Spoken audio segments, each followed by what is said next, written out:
नमस्कार, आप देख रहे हो ज़ालिस पर आपके साथ मैं आंचल श्रीवास्तव। आज की बड़ी खबर देश की राजनीति और महिला सशक्तिकरण से जुड़ी हुई है।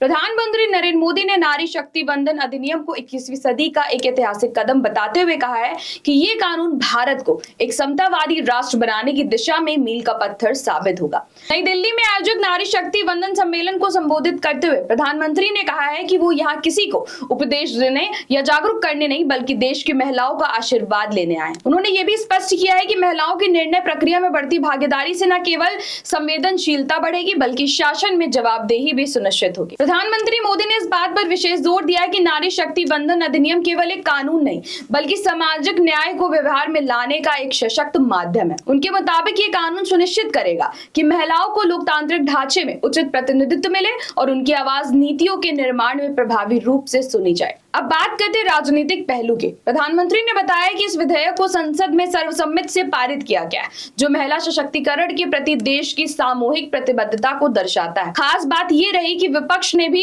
इस कानून के क्रियान्वयन को लेकर गंभीरता दिखाई है और विशेष रूप से वर्ष 2029 तक इसे लागू करने पर भी जोर दिया गया है।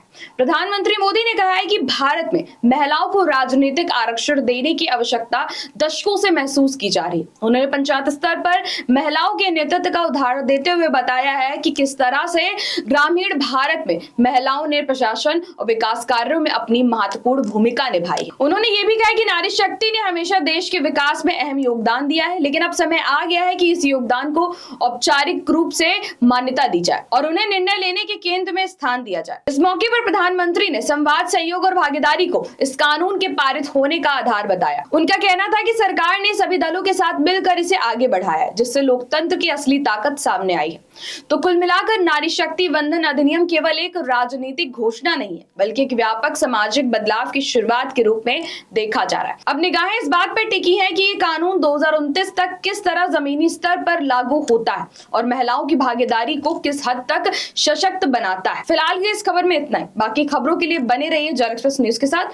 धन्यवाद।